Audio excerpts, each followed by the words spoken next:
The long road home. Sergeant Elijah Daniels adjusted the rearview mirror of his dusty pickup truck as the familiar streets of Greenville came into view. It was a quiet southern town, the kind of place where everyone knew everyone. Yet for Elijah, it hadn't always felt like home. After 12 grueling months deployed in a foreign desert, he was finally back. The air was thick with humidity, and the late afternoon sun cast long shadows over the oak-lined streets. He was eager to see his wife, Camille, and his daughter, Naomi. Pictures and video calls were no substitute for hugs and bedtime stories. As he neared his modest, one-story brick house, he could already picture Naomi's gap-toothed smile and Camille's warm embrace. But as Elijah slowed down to park in the driveway, he noticed something odd. A police cruiser was idling across the street. Its black and white paint job gleamed in the sunlight, the red and blue lights atop the car unlit, but still foreboding. A lone officer leaned against the hood, sunglasses perched on his nose and arms folded. He was staring directly at Elijah. Elijah's pulse quickened, but he told himself not to jump to conclusions. Maybe the officer was here for someone else, a neighbor perhaps. He parked, turned off the engine, and grabbed his duffel bag from the passenger seat. With a deep breath, he stepped out of the truck, the weight of his gear pulling on his shoulders. He was bone-tired, but the thought of being home gave him the energy to move forward. As Elijah walked toward his front door, the officer pushed off the hood of the cruiser and started crossing the street. His boots crunched against the gravel shoulder, his posture stiff and unyielding. "Hey, you!" the officer called out, his voice sharp enough to slice through the muggy air. Elijah paused, his hand still gripping the strap of his bag. He turned slowly, his brows knitting in confusion. "Yes, officer. Can I help you?" "What are you doing here?" the officer demanded, stopping a few feet away from Elijah. His hand hovered near his belt, where a gun and other tools of authority gleamed ominously. Elijah blinked, caught off guard by the hostility. "I live here. Just got back from deployment," he said, gesturing toward his uniform, which was still crisp despite the journey. "This is my house." The officer's gaze traveled over Elijah's face, down to his uniform, and back up again. But instead of backing down, his expression hardened. "Do you have ID to prove that?" The question hit Elijah like a gut punch. He had spent a year defending his country, sacrificing sleep, comfort, and safety. And now he was being asked to prove he belonged in his own home. "Excuse me," Elijah said, his voice calm but firm. "I'm just trying to go inside and see my family." "I need to see your ID," the officer repeated, his hand inching closer to his holster. Elijah hesitated. He didn't want to escalate the situation, but his pride and his exhaustion made it hard to comply. "Look," he said, setting down his duffel bag and pulling out his military ID. "Here, this is me. Elijah Daniels, U.S. Army. That's my name on the mailbox." The officer glanced at the ID briefly before handing it back without a word. "Step away from the door," he ordered. Elijah froze. "Why?" he asked, his tone tinged with frustration. "Because I said so," the officer snapped, reaching for his radio. "We got a suspicious male claiming to live at this address," he said into the device. Elijah's stomach dropped. Suspicious male. He knew exactly what the officer meant. It wasn't about his uniform or his address. It was about the color of his skin. "Officer," Elijah began, his voice steady despite the storm brewing inside him. "I just came home from a year of serving this country. I haven't even made it inside my house yet. Why are you treating me like this?" The officer's lip curled into something that might have been a smirk. "You're not going anywhere until I verify who you are." Elijah clenched his jaw, forcing himself to stay calm. He thought of Naomi and Camille waiting inside, probably wondering why he hadn't come through the door yet. He thought of the men and women he had served with, people of all races, religions, and backgrounds who had become like family to him. This hostility, this suspicion, wasn't what he had fought for. "Call your supervisor," Elijah said finally, his voice low but resolute. "I'm not going anywhere, but I'm not letting you push me around either." The officer's eyes flashed with anger.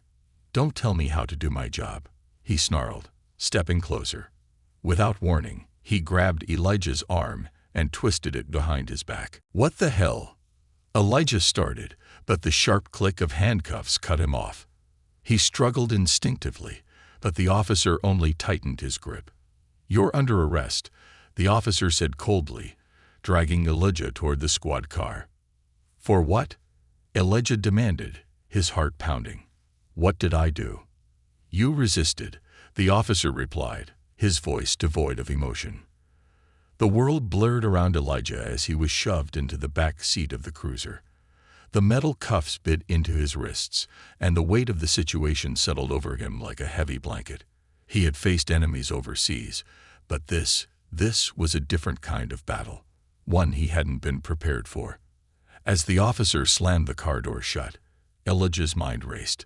He thought of his family, his neighbors, the community he had grown up in. He thought of all the stories he had heard, all the warnings he had ignored, thinking, "It won't happen to me." But now it was happening, and he had no idea how it would end. The shattered welcome. The metal cuffs dug painfully into Elijah's wrists as he sat in the back of the squad car, his mind whirling with disbelief. This was not how he imagined his homecoming. His family was just a few feet away, behind the front door he had dreamed of returning to every night during his deployment. Now that dream was eclipsed by flashing lights, the suffocating heat inside the car, and the humiliating realization that he was being treated like a criminal. Elijah stared out the tinted windows, his gaze locking onto his house. The porch light flickered on, a motion sensor triggered by the setting sun. It was Camille's way of making the house feel welcoming, even when no one was home. But now, that light seemed cruel, a beacon mocking him for believing he could simply come back and pick up where he left off. The officer who arrested him, Officer Grayson, Elijah noted from his badge, stood by the driver's side of the car, speaking into his radio. His posture was tense, his words inaudible through the glass. Another patrol car pulled up moments later, its siren silent but lights still swirling in an ominous display. Two officers stepped out, exchanging quick words with Grayson before glancing toward the car where Elijah sat. Elijah's pulse quickened. Reinforcements. For what? A soldier in uniform with no weapon, no threat, just trying to go home. He had spent years training for battlefields where enemies were clearly defined.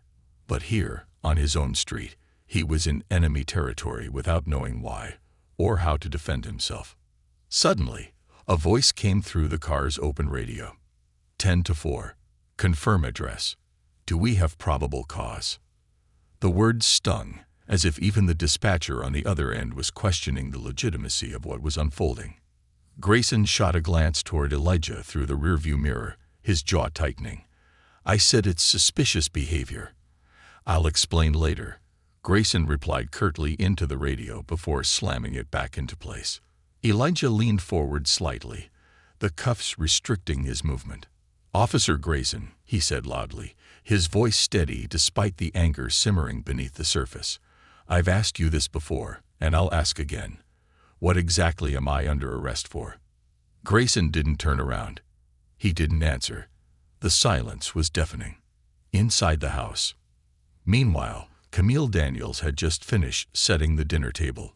She had spent the entire day preparing Elijah's favorite meal, homemade pot roast, cornbread, and sweet tea. Naomi, their 6-year-old daughter, was sitting at the kitchen table, her crayons scattered around as she worked on a Welcome Home Daddy drawing, complete with an oversized American flag. Camille glanced at the clock. Elijah should have been inside by now. She frowned, brushing her hands on her apron and heading toward the front door. As she peeked through the side window, her heart dropped.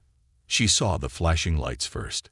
Then, as her eyes adjusted to the chaotic scene outside, she spotted Elijah in the back of the squad car, his broad shoulders hunched, his hands cuffed behind his back. For a moment, Camille froze, her mind struggling to process what she was seeing. "Naomi," she said, her voice tight but calm, "stay in the kitchen. I'll be right back." Naomi barely looked up, too engrossed in her drawing to notice the tension in her mother's voice. Camille stepped out onto the porch, the cool evening air brushing against her face. "Excuse me," she called, her voice cutting through the low murmurs of the officers gathered near the patrol cars. "What is going on here?" All three officers turned toward her. Grayson's face hardened, but one of the other officers, a younger man with sandy hair, looked visibly uncomfortable. He shifted his weight from one foot to the other, avoiding her gaze. "Ma'am, please go back inside," Grayson said, his tone clipped. "Go back inside," Camille repeated, her voice rising. "That's my husband in the back of your car. He just got home from deployment. What on earth are you arresting him for?" "This isn't your concern, ma'am," Grayson replied, his voice cold. "Please, step back." Camille's fists clenched at her sides. She wasn't a woman who backed down easily, and she wasn't about to start now. "You're damn right, this is my concern. That man is my husband, and you're treating him like a criminal on his own property. You don't get to dismiss me." The younger officer stepped forward, clearly trying to defuse the situation. "Ma'am," he said gently, "we're just trying to sort things out. There's been a misunderstanding." "And?" "A misunderstanding." Camille cut him off, her voice laced with disbelief. "What kind of misunderstanding ends with my husband in handcuffs before he's even set foot inside his home?" Grayson shot the younger officer a glare, silencing him. He turned back to Camille, his expression a mask of authority. "Ma'am, if you don't go inside, I'll have to consider this interference with police business." "Interference?" Camille echoed, her voice breaking slightly. "Do you even hear yourself? You don't have a single valid reason to be doing this. You're standing on my property, dragging my husband away in handcuffs, and now you're threatening me." The tension was palpable. The younger officer shifted uncomfortably again, while the third officer, a stocky woman with a no-nonsense demeanor, looked at Grayson as if waiting for him to say something rational. But Grayson didn't back down. Instead, he turned and walked back toward his patrol car, leaving Camille standing on the porch, her heart pounding with a mix of fear and fury. Back in the squad car. Inside the car, Elijah had heard every word of Camille's exchange with the officers. His chest ached with frustration. He had trained himself to stay calm in high-pressure situations, but this was different. This wasn't a battlefield. This was supposed to be home. And yet, here he was, helplessly watching as his wife tried to fight a battle he couldn't help with. He glanced down at his hands, the cuffs chafing against his skin. His mind raced through everything he had learned in the military: how to de-escalate situations, how to think strategically under pressure. But none of that training had prepared him for this. How do you fight an enemy who doesn't even see you as human? His thoughts were interrupted by the sound of his phone vibrating in his pocket. It was a small mercy that the officers hadn't confiscated it yet. He managed to shift his weight enough to slide it out with his thumb, the handcuffs making the movement awkward. The screen lit up with a name that made his chest tighten. Tom Carter, his lawyer. Elijah had reached out to Tom before deploying, knowing that having a trusted legal advisor back home was always a good idea. Now that foresight felt like his lifeline. "Tom," Elijah said into the phone, his voice low but urgent. "I need your help. Now." The tide turns. The low hum of the squad car's engine vibrated through the cabin as Elijah stared out at his house. His mind was still reeling, trying to make sense of the absurdity of the situation. His wrists ached against the cuffs, and sweat dripped down the side of his face, but none of it compared to the fire building in his chest. Camille was outside, standing up for him, but he felt powerless, a foreign feeling for a man who had spent years leading troops and making life-or-death decisions on the battlefield. From the corner of his eye, Elijah noticed a figure walking briskly down the street. The man was tall and broad-shouldered, wearing a sharp navy blue suit that contrasted starkly with the casual southern neighborhood. Elijah immediately recognized him. Tom Carter, his lawyer, and longtime family friend. Tom approached the scene with the confidence of a man who had seen too many injustices and wasn't afraid to confront another. His polished shoes clicked against the pavement as he stopped in front of Camille. She turned to him, relief washing over her face as she gestured toward the squad car. "Tom," she said, her voice shaking slightly, "they arrested him for nothing. He just got home. And this officer," she pointed toward Grayson, "won't even explain why." Tom placed a reassuring hand on Camille's shoulder before turning his sharp gaze on Grayson, who was now standing stiffly by the driver's side of his car. The younger officer and the stocky female officer stood to the side, exchanging uneasy glances. "Good evening, officers," Tom began, his voice calm but with an edge that demanded attention. "I'm Tom Carter, legal counsel for Sergeant Elijah Daniels. Can someone explain to me why my client, an active-duty soldier who just returned from deployment, is currently sitting in handcuffs outside his own home?" Grayson's lips pressed into a thin line, but he didn't respond. Instead, he glanced at the other officers, as if silently willing one of them to intervene. The younger officer shifted awkwardly, clearly uncomfortable with the escalating tension. Tom raised an eyebrow, his patience already wearing thin. "No explanation. That's interesting," he said, pulling out his phone. "Because right now I'm documenting everything, and I mean everything. And if there isn't a legitimate reason for this arrest, we'll be talking about unlawful detainment, abuse of power, and racial profiling in court." That did it. Grayson's face flushed red, and he stepped forward, his posture stiff and defensive. "This man was acting suspiciously," he said through gritted teeth. "He refused to cooperate when I asked for identification and became confrontational." Tom tilted his head slightly, his expression cool and unimpressed. "Suspiciously. Let me get this straight. My client, who lives here, who is in full military uniform, was suspicious because— why exactly? Because he walked toward his own house, or was it because of the color of his skin?" Grayson bristled, but before he could respond, the younger officer spoke up, his voice hesitant. "He did show his ID. Sir, I saw it." He handed it over before things escalated. Grayson shot the younger officer a glare that could have frozen a river, but the damage was done. Tom seized the moment, stepping closer to Grayson.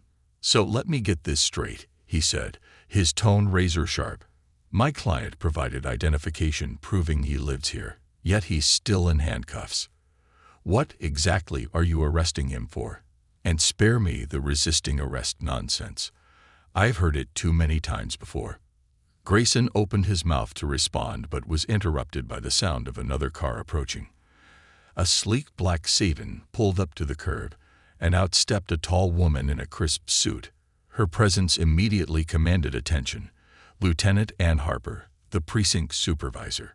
Her expression was unreadable as she surveyed the scene, her sharp eyes flicking from the squad car to the officers, then to Tom and Camille. "What's going on here?" Harper asked, her tone brisk and no nonsense. Grayson stepped forward, his chest puffed out as if trying to regain control of the situation. "Lieutenant, this man was acting suspiciously outside this residence. I detained him for questioning, but he resisted." Harper's gaze shifted to the patrol car, where Elijah sat, his military uniform unmistakable even in the dim light. Her eyes narrowed slightly, and her lips pressed into a thin line. "You detained an active-duty soldier outside his own house. And your reason was—" Grayson hesitated, his earlier bravado faltering under Harper's scrutiny. "He was, uncooperative," he stammered. Tom stepped forward, his voice calm but cutting. "Lieutenant Harper, my client complied fully. He provided identification. Yet Officer Grayson chose to escalate the situation without cause. This is a clear case of racial profiling and abuse of power. Harper raised a hand, silencing Grayson before he could sputter a response. "Sergeant Daniels," she called, addressing Elijah directly. "Would you mind stepping out of the vehicle so we can resolve this properly?" Elijah's jaw tightened, but he nodded. "Not at all, ma'am," he replied evenly. The female officer hurried to unlock the car and remove the cuffs. As Elijah stepped out, he straightened to his full height, his presence commanding despite the ordeal. His wrists were red and raw from the cuffs, but he held his head high. Harper turned to him, her expression softening slightly. "Sergeant, I apologize for this situation. I'll be conducting a full review of Officer Grayson's actions." Elijah nodded, his voice steady but firm. "Thank you, Lieutenant, but an apology doesn't erase what happened. My daughter was inside, waiting for her father to come home. Instead, she saw flashing lights and police treating me like a criminal." Harper's jaw tightened, and she turned to Grayson, her voice icy. "Officer Grayson, return to the precinct immediately. We'll be having a conversation about this." Grayson opened his mouth to protest, but Harper silenced him with a glare. He reluctantly climbed into his car, his face a mix of anger and humiliation. The fallout. As the officers dispersed, Tom turned to Elijah, clapping a hand on his shoulder. "You handled that well," he said. "But this isn't over. We'll be filing a formal complaint and pushing for an investigation." Elijah nodded, his mind still racing. He turned to Camille, who was standing on the porch, her arms crossed protectively over her chest. She gave him a small, tired smile, but her eyes were still filled with worry. As Elijah walked toward her, Naomi peeked out from behind the screen door, her small face lighting up when she saw him.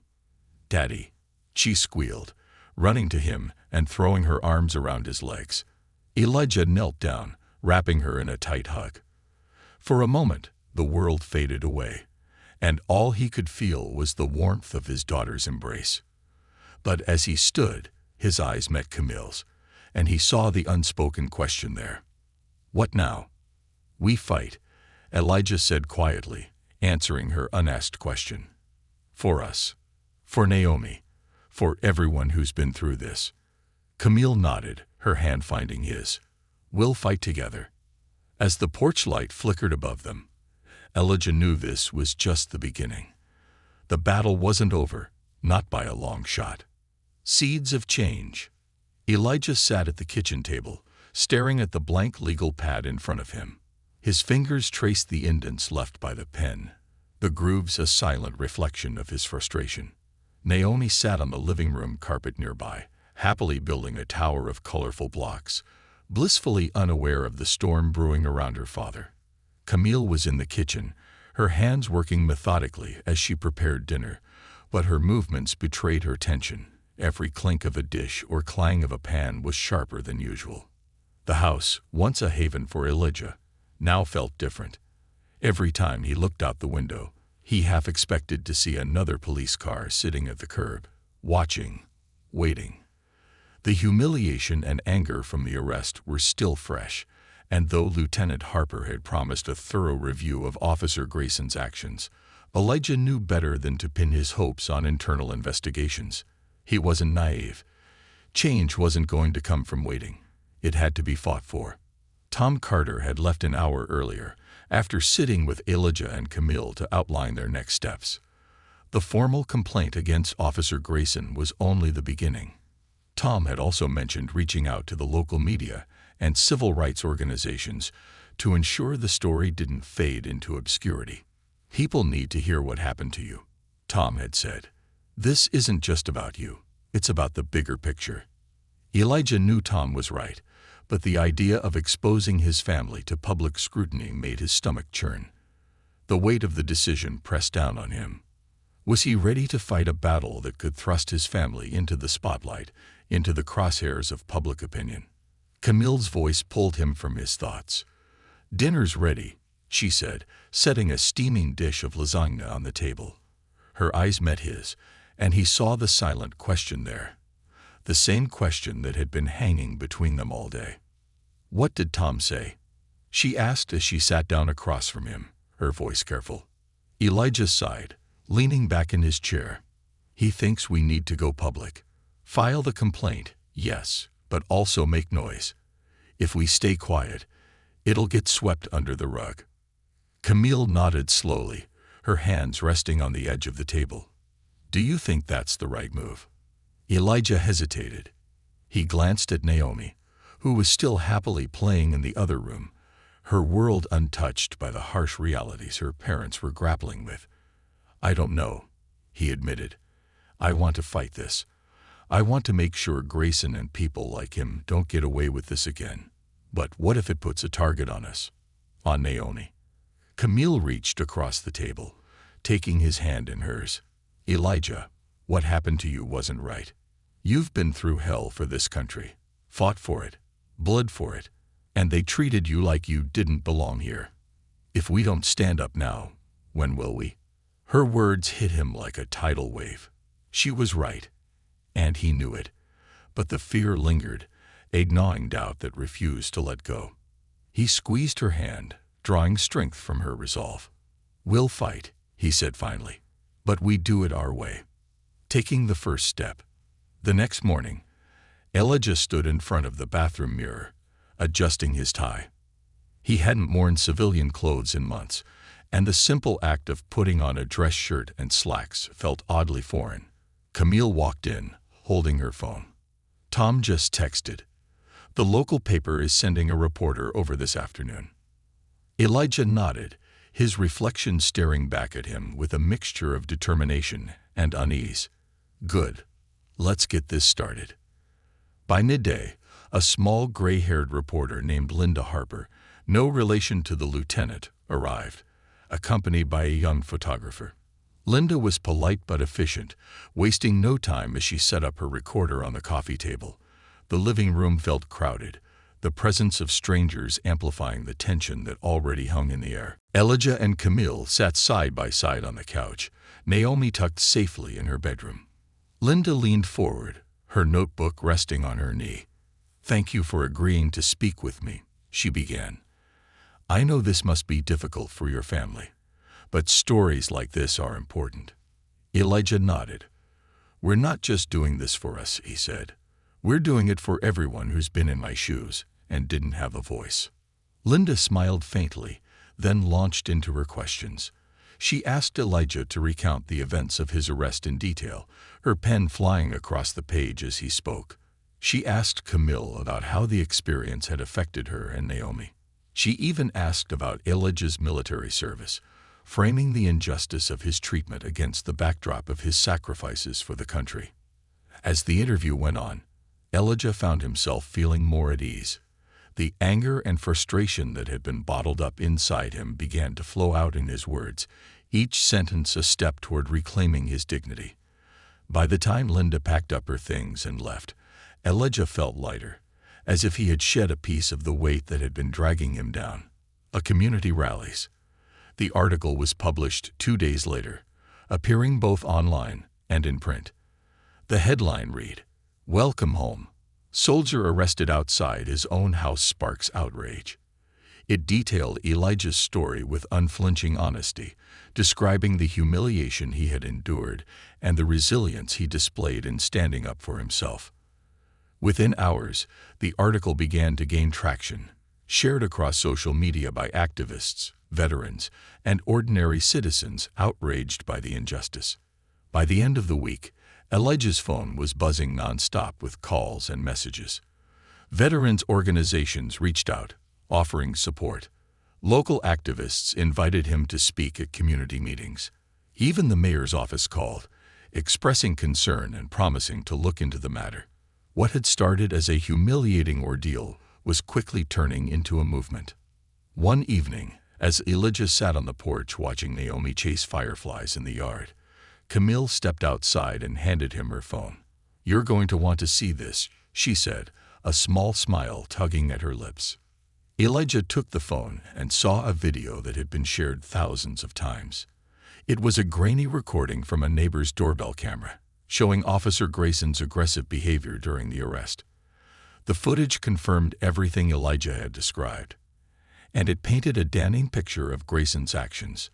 "Who shared this?" Elijah asked, his brow furrowing. "Mrs. Carter from 2 doors down," Camille said. "She said she couldn't stay silent after what she saw." Elijah let out a long breath, his gaze shifting to the street where it had all happened. The evidence was undeniable now. This wasn't just his story anymore. It was a call to action. Turning the tide.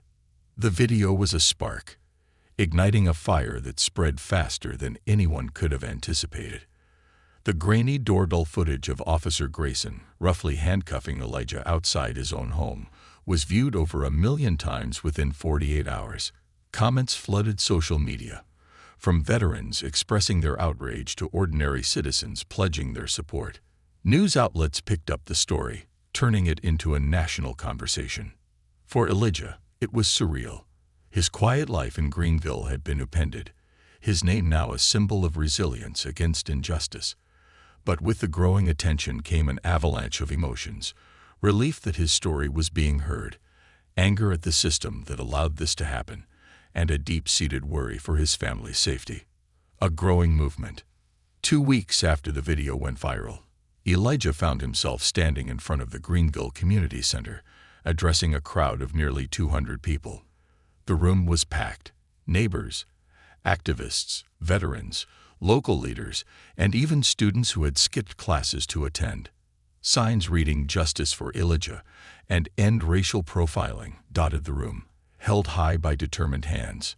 Elijah stood at the podium, his uniform crisp and his demeanor calm, though his heart raced beneath the surface. Camille sat in the front row with Naomi on her lap, her expression a mixture of pride and nervousness. "Thank you all for being here," Elijah began, his deep voice carrying over the murmurs. "2 weeks ago, I came home after a year of deployment, hoping to hug my wife and daughter, to find peace after months of chaos. Instead, I was met with handcuffs on my own doorstep." The crowd fell silent, every eye fixed on him. "What happened to me wasn't just an isolated incident," Elijah continued. "It's part of a larger pattern, a system that allows people to be judged not by their actions, but by the color of their skin. That has to change. And it starts here, with us." Applause erupted, filling the room. Elijah glanced at Camille, who nodded encouragingly. He pressed on, sharing his story in greater detail, not just recounting the injustice, but also calling for solutions: better police training, stronger accountability measures, and community oversight. When he finished, the room stood as one, a wave of applause and cheers washing over him. But Elijah knew the real work was just beginning. Pressure on the system. Lieutenant Ann Harper, the precinct supervisor, had been true to her word. An internal investigation into Officer Grayson's actions was underway, and the pressure from the public outcry only intensified it. Grayson had been placed on administrative leave, but for many, including Elijah, that wasn't enough. One afternoon, Tom Carter sat with Elijah and Camille at their dining table, a stack of legal documents spread out in front of them. "The footage is damning," Tom said, tapping one of the papers with his pen. "Between that and the testimonies we gathered, we have a strong case for civil rights violations. But we're not just going to stop at Grayson. We're going to push for systemic changes." Elijah raised an eyebrow. "What kind of changes?" Tom leaned forward, his eyes alight with determination.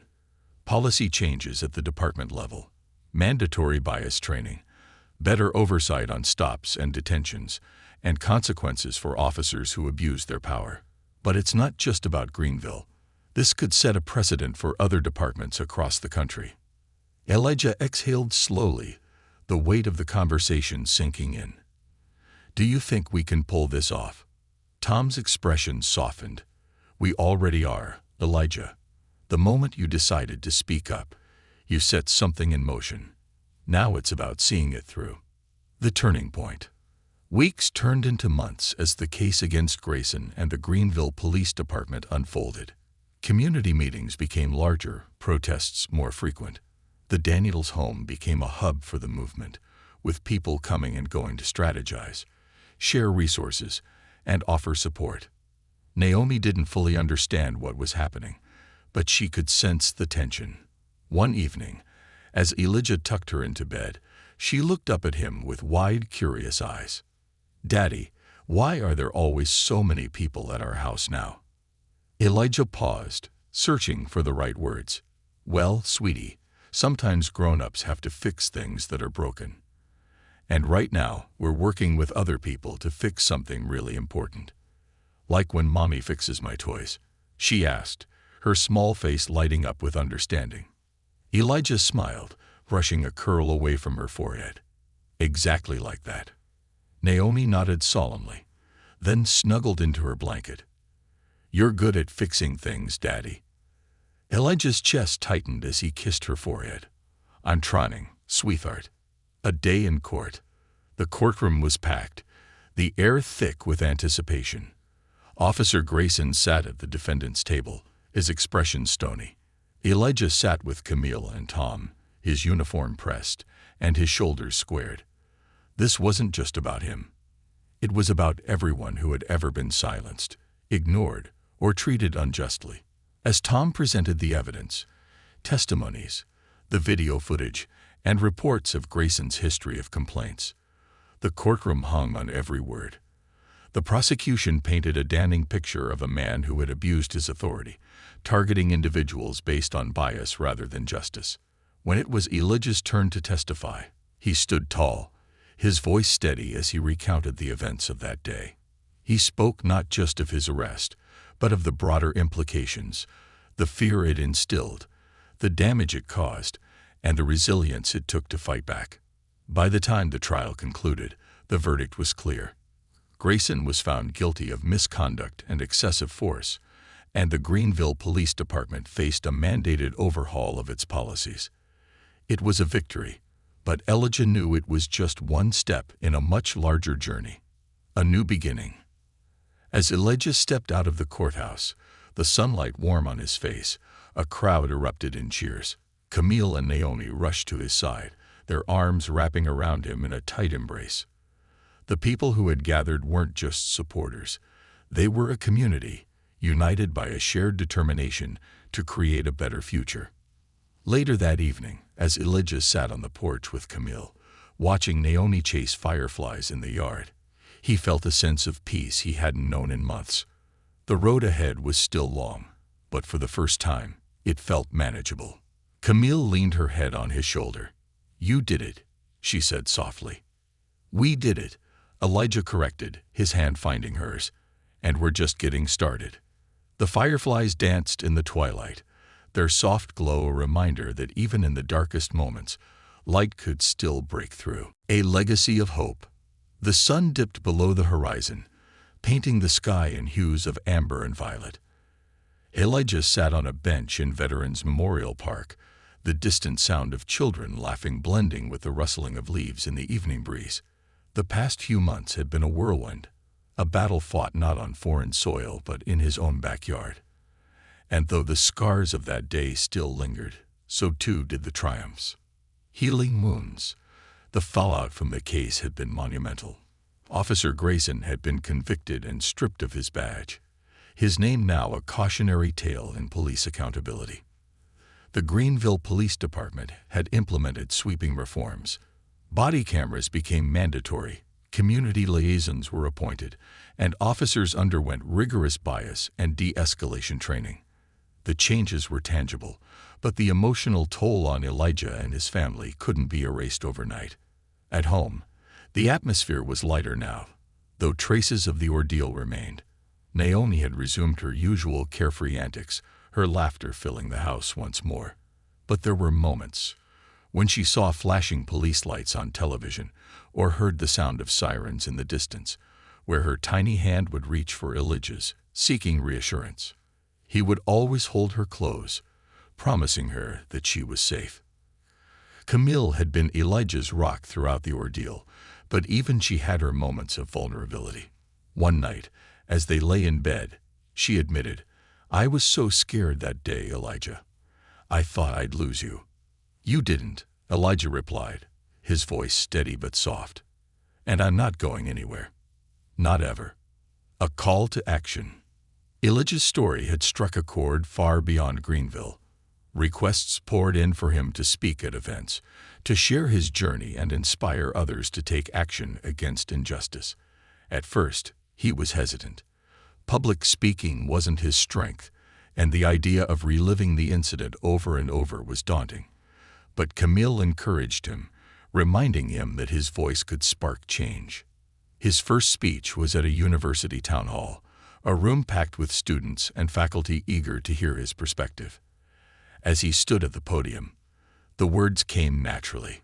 He spoke of his service, his love for his country, and the betrayal he felt that day outside his home. But he also spoke of resilience, of community, and of hope. "We all have a role to play," he told the audience, "whether it's standing up when we see injustice, educating ourselves about systemic issues, or simply teaching our children to see the humanity in everyone. Change doesn't happen in a vacuum. It starts with us." The crowd erupted into applause, and Elijah felt a flicker of pride. He had found his purpose, not just as a soldier, but as a voice for those who had been silenced. The Daniels Foundation. In the months that followed, Elijah and Camille decided to channel their newfound platform into something lasting.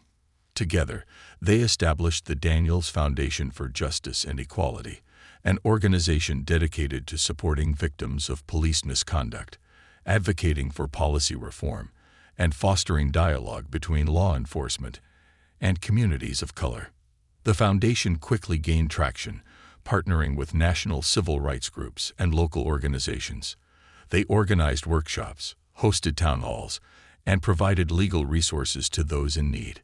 Camille managed much of the day-to-day operations, while Elijah focused on outreach and education. One of the foundation's most impactful initiatives was a mentorship program for young people, connecting them with veterans, community leaders, and law enforcement officers who could guide them toward a brighter future. Elijah believed that bridging the gap between communities and the police required trust, and trust could only be built through understanding. A defining moment. The foundation's first major event was a community rally held in Greenville's town square. Hundreds gathered, including veterans, activists, police officers, and families. The atmosphere was electric, a mixture of celebration and determination. Elijah stood on the makeshift stage, looking out at the diverse crowd. He recognized familiar faces, neighbors, friends, even some of the officers who had supported the reforms. At the edge of the crowd, he spotted Lieutenant Harper, her arms crossed and her expression one of quiet approval. As Elijah stepped up to the microphone, the chatter subsided. He took a deep breath, the weight of the moment settling on his shoulders. "6 months ago," he began, "I stood on this very street, handcuffed and humiliated, wondering how my country, a country I had risked my life to protect, could treat me as an outsider. I was angry, hurt, and lost. But I wasn't alone. My family, my neighbors, my community, they stood by me. Together, we turned pain into progress." He paused, letting the words sink in. "This foundation isn't just about me or what happened to my family. It's about all of us. It's about creating a world where my daughter, and your children, don't have to grow up fearing the people sworn to protect them. It's about holding each other accountable and building a future where justice is more than just a word. It's a reality." The crowd erupted into cheers, and Elijah stepped back, his heart full. Camille joined him on stage, her hand slipping into his, and Naomi ran up moments later, waving a small flag she had made herself. A quiet victory. That evening after the rally, Elijah sat on the porch with Camille, watching Naomi chase fireflies in the yard. The air was warm, the stars beginning to peek through the darkening sky. For the first time in months, Elijah felt a sense of peace, not because the fight was over, but because he knew they were on the right path. "You've done so much," Camille said, leaning her head on his shoulder. "I'm so proud of you." Elijah smiled, his hand resting over hers. "I couldn't have done it without you." In the distance, the faint sound of sirens echoed, but this time, it didn't fill Elijah with dread. It was a reminder of the work still to be done, of the battles yet to be fought. But he wasn't afraid. He had his family, his community, and a purpose that burned brighter than ever. As Naomi laughed and twirled in the yard, her firefly jar glowing softly, Elijah realized that the ultimate victory wasn't just in the reforms or the court rulings. It was in the legacy they were building. A legacy of hope, justice, and unwavering resilience. Building bridges. The night of the rally marked a turning point for Elijah, but it also came with a quiet realization. The real work was only beginning. Progress wasn't a finish line but a journey, one that required constant effort and vigilance. As he watched Naomi fall asleep that night, her tiny hand clutching a paper flag she had made, Elijah made a promise to himself, to her, that he would keep walking that road, no matter how long it took. Conversations that mattered. The following weeks brought a mix of challenges and breakthroughs. The Daniels Foundation gained traction, its mission resonating with people across the country. Donations poured in, allowing them to expand their programs, but with growth came pushback. Not everyone embraced the changes, and Elijah knew that not every battle would be won. One of the most unexpected developments came from within the police department. Lieutenant Ann Harper, who had been instrumental in Grayson's suspension and the subsequent reforms, reached out to Elijah directly. She invited him to meet with a group of officers who were open to dialogue but wary of the movement's growing intensity. Elijah was skeptical at first, but Camille encouraged him. "If you're serious about change," she said, "you have to be willing to sit down with everyone, even the people you're fighting against." The meeting was held in a neutral space, a local library conference room. Elijah arrived early, dressed in a simple button-up shirt and slacks, his military bearing evident in his posture. The officers arrived shortly after, their expressions guarded but curious. Harper introduced them one by one, and Elijah noted the mix of ranks and backgrounds among the group. For the first few minutes, the room was tense. Some officers were defensive, others visibly uncomfortable. But Elijah opened with a story, not about his arrest, but about his time in the military. He spoke of camaraderie, of relying on people from all walks of life to survive in hostile environments. "We didn't always agree," he said, "but we knew we were on the same side. We had a shared mission." It was a simple message, but it broke the ice. Slowly, the conversation began to flow. The officers shared their own frustrations, about lack of resources, about feeling vilified by the public, about the weight of carrying a badge in a divided world. Elijah listened, nodding thoughtfully. When it was his turn to speak, he didn't hold back about his experience with Grayson or the systemic issues he believed needed to be addressed. But he framed his words with hope, not anger. By the end of the meeting, something had shifted. It wasn't a full resolution, but it was a start. Harper approached Elijah as the officers left, her expression thoughtful. "You have a way of cutting through the noise," she said. "I think you're exactly the kind of person we need to keep this conversation going." The first annual Justice Gala. Months later, the Daniels Foundation hosted its first major fundraising event, the Justice Gala. Held in a historic downtown venue, the event was a celebration of progress and a call to action for continued change. Veterans, activists, business leaders, and community members filled the elegant hall, their voices buzzing with anticipation. Elijah stood near the entrance, greeting attendees alongside Camille. Naomi, dressed in a sparkly dress that she insisted on wearing, ran around the room with the carefree energy of a child who had no idea she was part of history. The evening began with dinner and speeches. Tom Carter delivered a powerful keynote, highlighting the Foundation's achievements and the road ahead. But the most anticipated moment was Elijah's speech. As he stepped onto the stage, the room fell silent. The spotlight cast a warm glow on him, but his gaze remained steady as he scanned the faces before him. "When this journey started," he began, "I didn't think I was ready for it. I thought I was just a soldier who wanted to come home and live a quiet life. But life had other plans." He paused, letting the words settle. "What happened to me was a reminder that we still have work to do. But it also showed me the power of community, of people coming together to demand better, not just for themselves, but for future generations. That's what this foundation is about. It's about turning pain into progress, about making sure no one has to go through what my family did.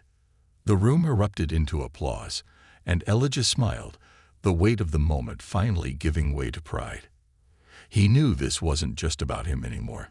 It was about something bigger, something lasting, a family's strength. As the gala wound down, Elijah found a quiet moment on the balcony with Camille. The city lights twinkled in the distance, and the hum of laughter and conversation filtered through the open doors. "You know," Camille said, leaning against the railing, "I never thought we'd be here. Not like this." "Neither did I," Elijah admitted, wrapping an arm around her shoulders. "But I'm glad we are." She looked up at him, her eyes filled with a mix of love and admiration. "You've built something incredible, Elijah. Something that's going to outlast all of this." He nodded, his gaze drifting to the stars. "It's not just me. It's us. And it's everyone who stood with us." Naomi's giggles drew their attention back inside. She was twirling in the center of the room, her dress catching the light.